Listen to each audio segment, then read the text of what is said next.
Hello and welcome to MBA 604 Innovation and Sustainability. We are in Lecture 4, moving into Unit 2 and Learning Outcome 2A. I am Joni Roberts. I'm Vice Program Chair and Consulting Professor for Sailor's MBA program. Following the study guide, the course learning outcomes, and today, Unit 2 is Sustainability Policies, Practices, and Leadership. And today we're covering Learning Outcome 2A, Identify Policies and Practices that address social, environmental, and sustainability issues such as laws, agreements, frameworks, and certifications. All right, let's go. All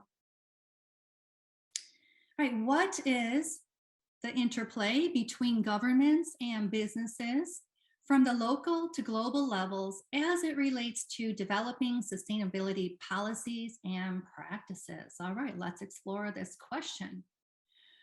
All right, the major influencers and shapers of change, as I see it, are education, government, and businesses and NGOs.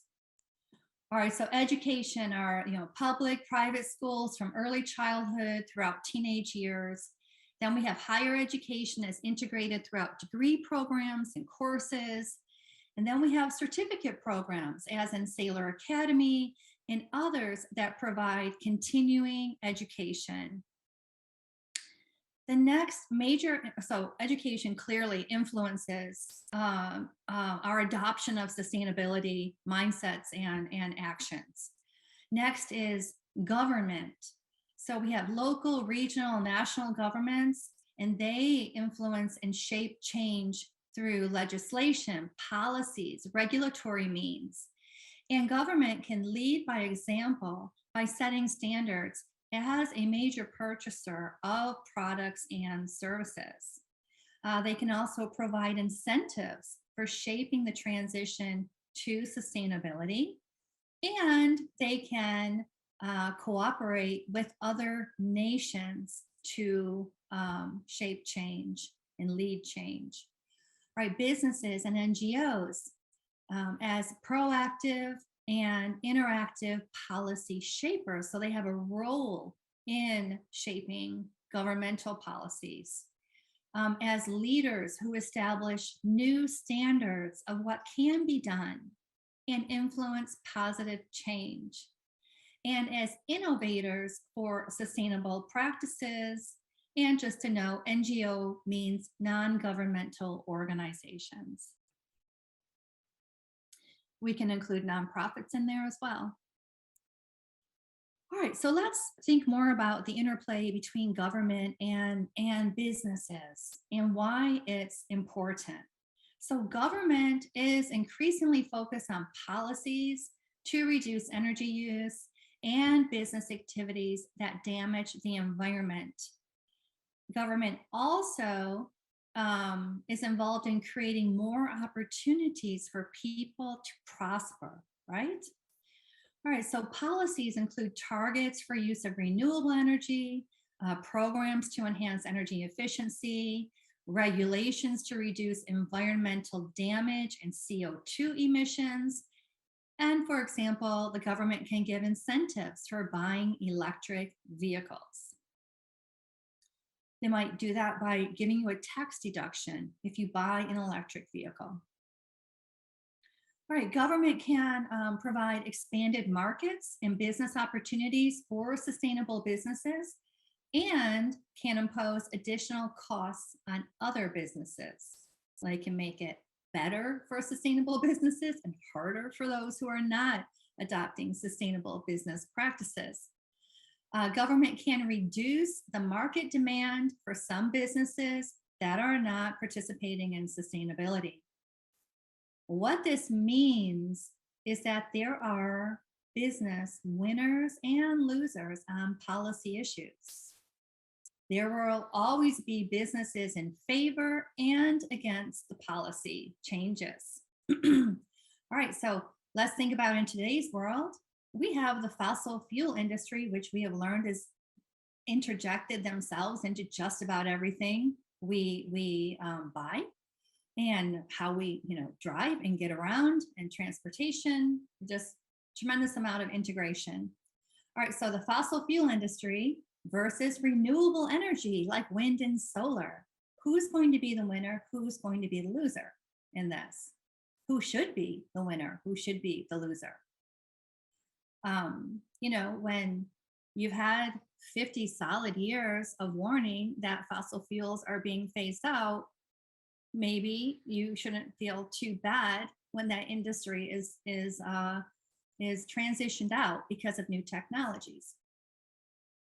So businesses are legal entities of government. I guess I gave some of my personal view there, my view about fossil fuels and their longevity in remaining a powerful force on this earth when they should be less and less powerful, is my view. All right, so businesses are legal entities of government as established through corporations, partnerships, limited liability companies. So let's repeat that. Businesses are legal entities of government, all right? So they must act within the laws of local to national governments. All right, they're not independent of government, no. All right, so government actions at all levels are constantly changing and are part of the dynamic environment for sustainable businesses. So if you don't understand the political and public policy context that you're operating in, then you become at a competitive disadvantage. So it's in a business's interest to stay in the loop on this and be active in the process of policy updates and changes. All right, so these public policies are influenced by a variety of factors, and these are public opinion, economic conditions, new scientific findings, technological change, interest groups, NGOs, business lobbying, and political activity. That creates a very dynamic, ever-changing environment. So how can businesses influence government policies? Well, you can have a reactive approach, responding to government policy after it happens, which is, not recommended. You can pretend like you didn't know public policy changes were on the horizon, then act upset when they change. That's a reactive approach. Then there's interactive. So this would be where you are engaging with government policymakers and other actors to try and influence public policy to serve the interests of the business and promote sustainability, right? That is the interactive view for sustainable businesses. Proactive. All right, proactive is going beyond legal minimum requirements and acting to influence policies, anticipating changes in public policy, and enhancing competitive positioning by making changes in advance of policy changes. And one thing that I added here is, and by redefining excellence, that is proactive, redefining what excellence looks like and acts like in sustainability. And a company I would like to highlight is Patagonia. They have been redefining excellence for the past 50 years. And in 2018, they changed their company's purpose to be, we're in business to save our home planet. That's pretty cool. All right, so starting 50 years ago, their founder, Yvon Chouinard, said, if we could do the right thing while making enough to pay the bills, we could influence customers and other businesses and maybe change the system along the way. You go to Patagonia's website, you will hear them use the language we're using in this course. It's woven throughout almost everything they say. That's why I put those words in bold. All right, so some of the things they have done is use materials with less harm to the environment. They've pledged 1% of sales each year to conservation. They're a certified B Corp and a California benefit corporation, which gave them the opportunity to write their values into the corporate charter so they would be preserved. So, B corporations and benefit corporations are a newer corporate structure that allows you to expand beyond just a stakeholder and the fiduciary duty of earning a profit. I'm sorry, to your shareholders, just a shareholder view, and the fiduciary duty of earning a profit for those shareholders. It allowed corporations to legally expand beyond that narrow mission to include investments in social and environmental sustainability that aligned with their values and not be sued for doing so. These are legal entities. All right, so, something to look for are companies that have those certifications, that are B Corps, that are benefit corporations. It signals that their values are in alignment with sustainability. All right, so Patagonia, if you don't know, they're an outdoor clothing and gear company. And, really taking the next level of redefining excellence happened this year in 2022 when Yvonne Chouinard changed the game in a major way. And now they have, they state that Earth is now our only shareholder. And so 100%, they changed the structure of the company. So 100% of the company goes to the Patagonia Purpose Trust and the Holdfast Collection, a nonprofit dedicated to fighting the environmental crisis and defending nature. So Patagonia now is funding.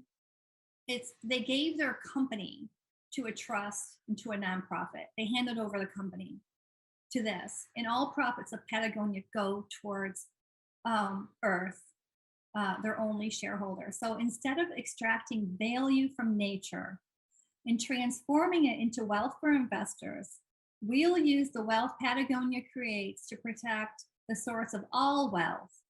Despite its immensity, the Earth's resources are not infinite, and it's clear we've exceeded its limits, but it's also resilient. We can save our planet if we commit to it.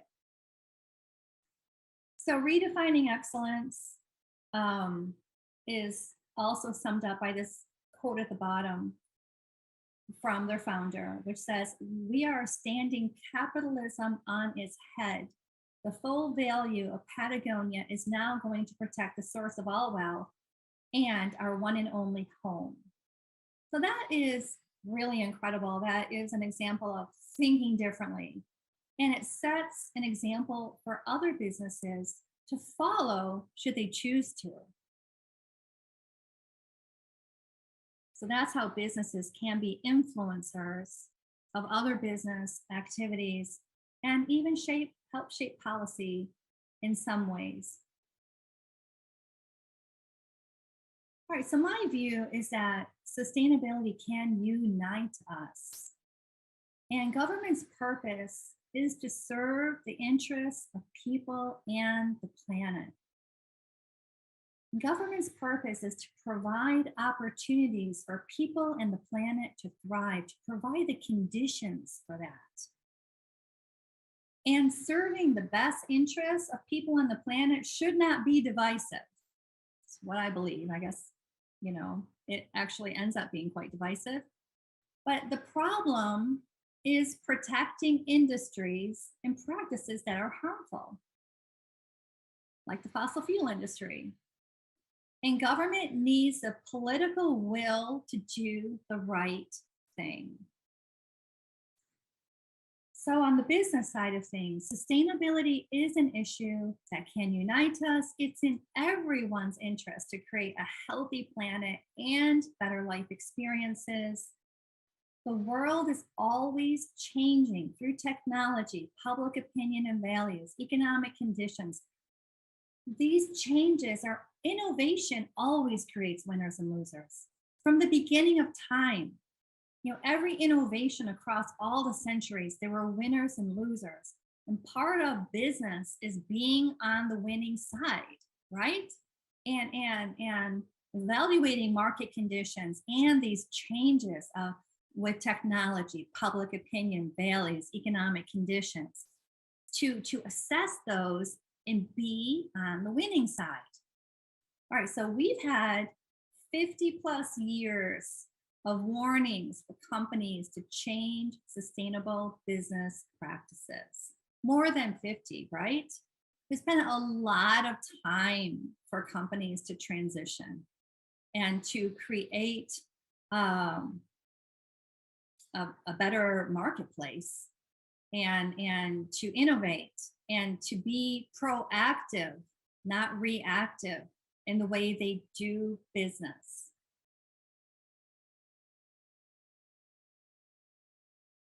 Okay, so continuing with this theme of unifying, question is, how do frameworks like the United Nations Sustainable Development Goals, which I'm wearing my pin, the SDGs, unify efforts for organizations to be more sustainable?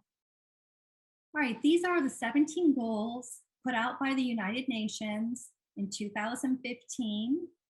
And these goals were signed by 193 nations that are members of the United Nations. 193, all members agreed to these goals. So this is a shift from just the US government working on a moonshot to 193 nations working together on these goals to transform our shared world. I mean, that's how big this is. This is big. And these goals, as you can see here, cover both social and environmental sustainability, and some of them they kind of cover both. Not one goal is just purely one thing or the other. They're very interwoven, and these issues are, like we've talked about, they're systemic. One affects the other. And we just talked about goal 12, responsible consumption and production. And that is a challenge for business schools, right? For the educational influencers, right? How do we do that? We need to change what we're teaching in higher education. We need to change what we're teaching in product design and development and engineering. We need to change what we're teaching about. Let's look at sustainable cities and communities. How do we re-engineer our cities to be more of that? Let's go back to goal 1, no poverty. How do we get there? I mean, some nations have tremendous wealth and other nations are living, people are living on less than $1 a day. So how do we up level and give more possibilities to more people on this earth? The saying is no one left behind. Zero hunger. We just talked about that with food systems analysis.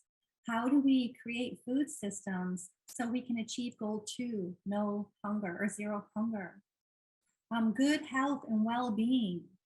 Well, certainly access to health and healthcare is one of them. Also, how about reducing pollution? We know that people who live in cities are more prone to catching or having more disease. Let's just put it that way. Quality education, that's what we're doing here. Gender equality, there's no reason why there should not be gender equality. The more people you empower on this planet, the better this planet is. The more diversity you embrace, the better everything becomes for more people. Clean water and sanitation. Then we have affordable and clean energy. Decent work and economic growth, industry, innovation, and infrastructure. That's what we're also talking about here, industry innovation, reduced inequalities. Let's jump to 13. We're at climate action. Then we have life below water, life on land, and peace, justice, and strong institutions. All right, so also partnership for the goals. So those are the 17 goals. Right. So the goals were established in 2015, but they're known as the 2030 Agenda because the goals were for us to achieve these goals by 2030. And these goals provide a shared blueprint. It lets us know what needs to be done to create more peace and more prosperity for people on the planet today and in the future. So these goals are an urgent call for action by all countries, developed and developing, in a global partnership. I mean, sometimes people in developed nations think, oh, anything from the United Nations is for developing nations, doesn't apply to us. Well, have we achieved gender equality? Have we achieved no poverty in the United States? Have we eliminated food scarcity? Or what about our climate conditions? What about our life above water, below water? I mean, we have plenty of issues here that we certainly need to address, and that these goals help us. They just help us give focus and say, yeah, that's what needs to be done. And then it helps us in our supply chain. See, yeah, that's what also needs to be done across our supply chain. So these goals are known as the SDGs, the global goals, and the world's to-do list.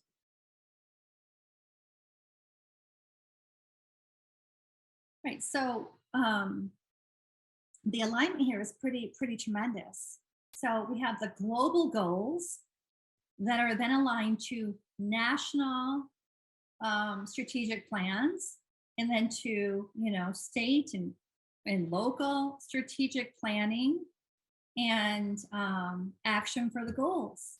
So this is all all across the world. These goals apply. And so within these 17 goals, we have 169 targets that provide quantitative and qualitative objectives. They provide a shared narrative of sustainable development and help guide understanding of complex challenges. The goals unite the global community, and they mobilize stakeholders to come together for a common purpose around each SDG.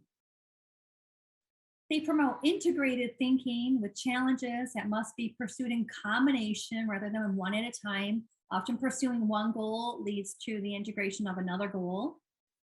And they support long-term approaches towards sustainable development.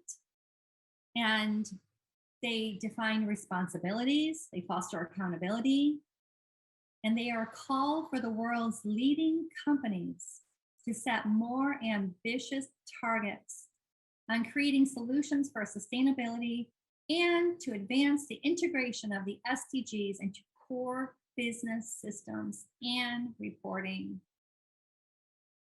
So the global goals are for everyone, everywhere, every nation, every business. So how can these goals, if we dig a little deeper, what will we see?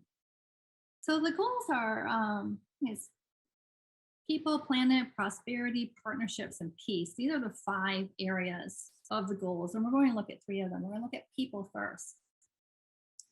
For the 2030 agenda, it reads, we are determined to end poverty and hunger in all their forms and dimensions, and to ensure that all human beings can fulfill their potential in dignity and equality and in a healthy environment. So we can look at goal 4, which is quality education. And this goal says to ensure inclusive and equitable quality education and promote lifelong learning opportunities for all.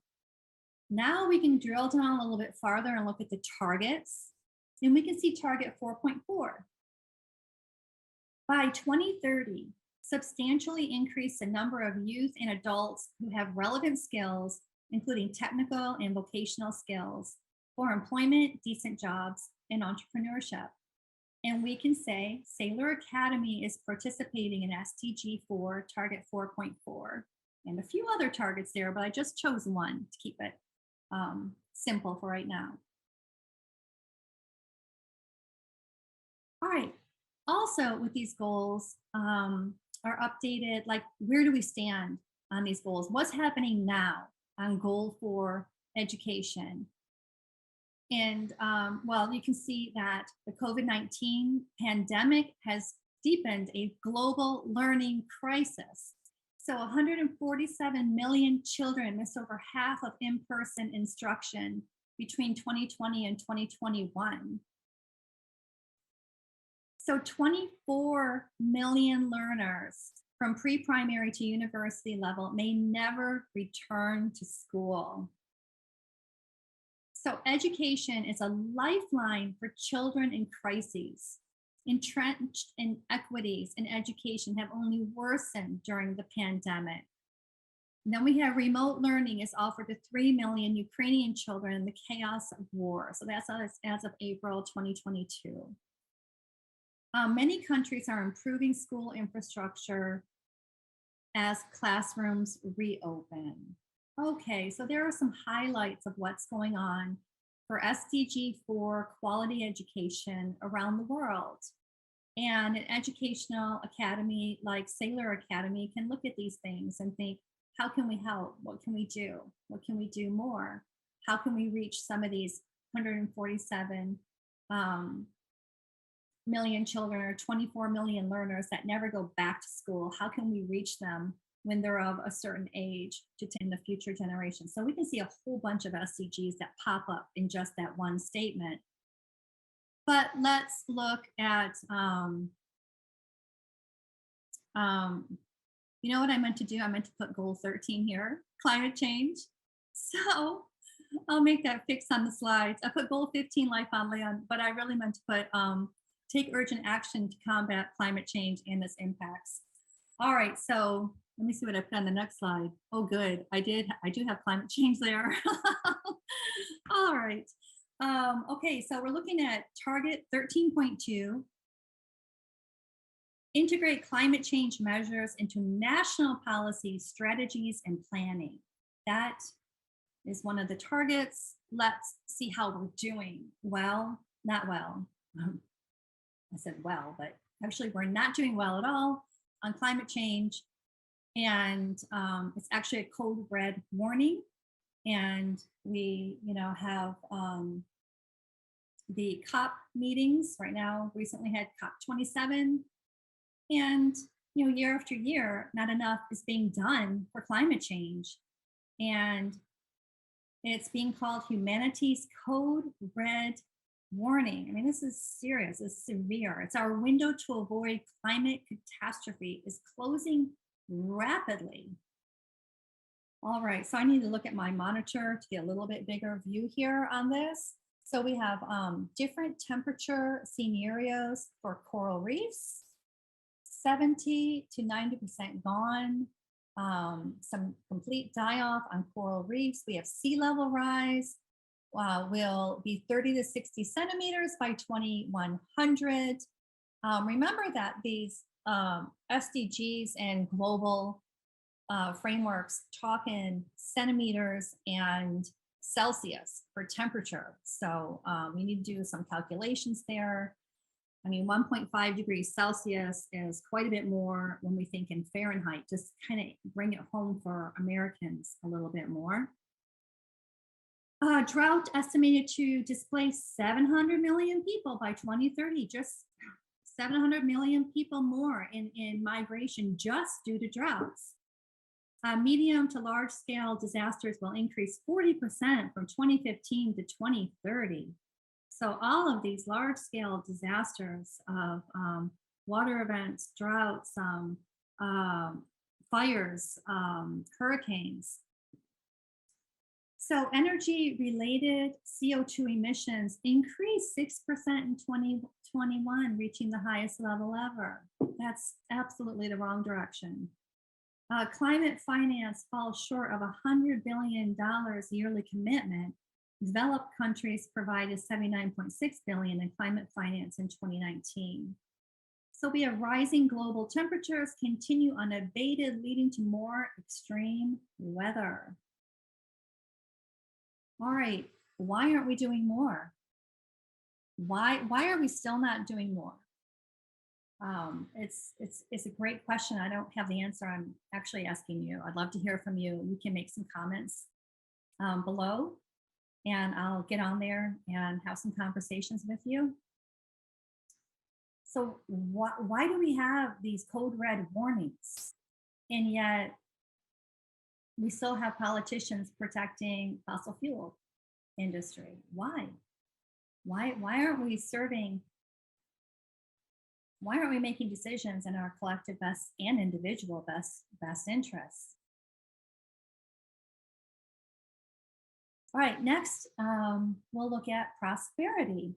And the 2030 Agenda reads, we are determined to ensure that all human beings can enjoy prosperous and fulfilling lives, and that economic, social, and technological progress occurs in harmony with nature. Isn't that nice? All right, so we can look at goal 8, decent work and economic growth. The description here is promote sustained, inclusive, and sustainable economic growth, full and productive employment, and decent work for all. All right, target, let's just drill down. We'll go to target 8.3, where it reads, promote development-oriented policies that support productive activities, decent job creation, entrepreneurship, creativity, and innovation, and encourage the formalization and growth of micro, small, and medium-sized enterprises, including through access to financial services. So I chose that target to share with you because of all those keywords in there that relate directly to this course. And I think what we're seeing by talking about this, by looking closer and not just looking at 17 goals at once, but actually taking them, drilling into them a little bit farther, um, and exploring them, we start to see how government matters, right? Government policy matters. Education matters as an influencer and enabler of sustainability. And businesses matter. So there is this interplay of all three that need to come together to really be successful in making the changes we need to make here. Right. So when we look at the current state of SDG 8, decent work and economic growth, let's see what's going on. Well, we're in a global economic recovery, which is hampered by new waves of COVID-19, rising inflation, supply chain disruptions, policy uncertainties, labor market challenges. This is all happening now. Global unemployment to remain above pre-pandemic level until at least 2023. 1 in 10 children are engaged in child labor worldwide. And that's a place where businesses have a direct impact on changing that and providing families better opportunities so their children can go to school. Global economic recovery is further set back by the Ukraine crisis. And here's a continuation of the child labor worldwide. 160 million total children in 2021 are at work instead of at school. And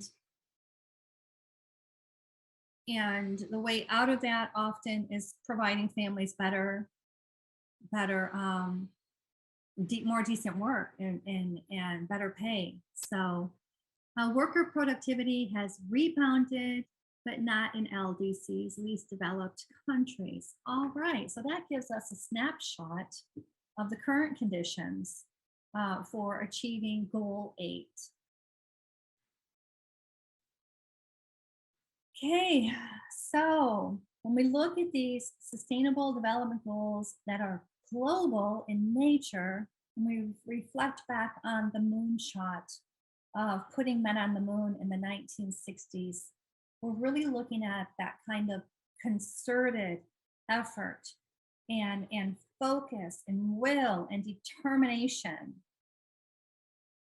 for everyone to participate in this. So, we can look at it like we're all part of the global moonshot for planet Earth. That's what we are all here. We're all part of that and making those changes in our personal choices and that which we can control. What can we control?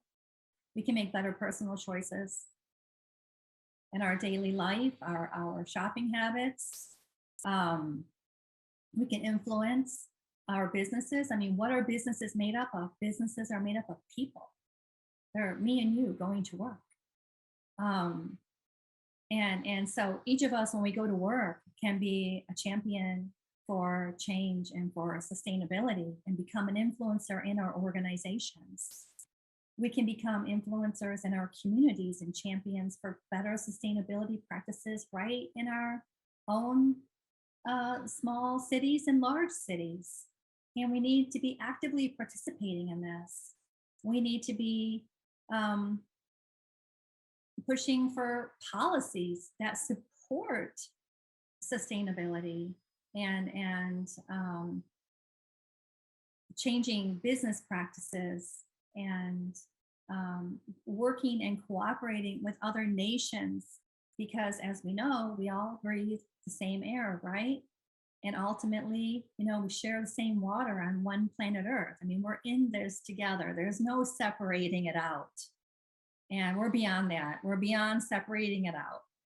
And it's happening in everyone's front yard and backyard now. So anyway, so I want to inspire you to think about what's your moonshot?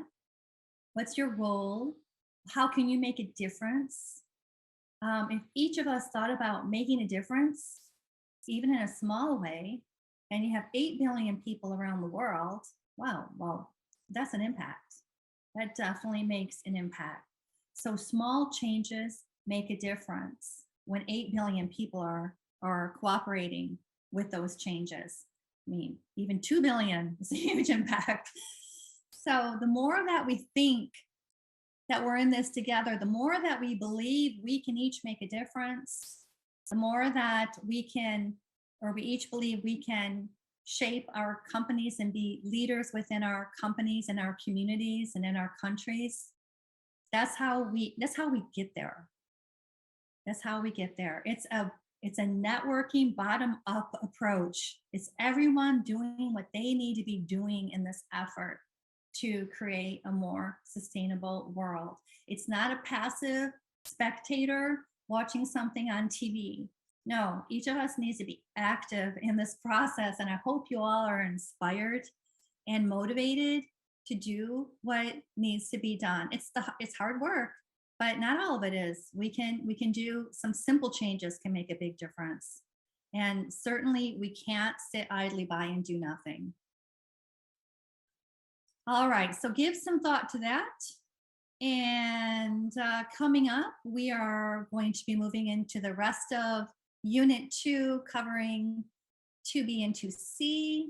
And we'll go further into how businesses are transforming themselves and changing the world.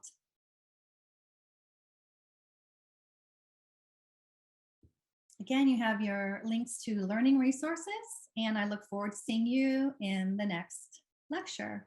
Thank you.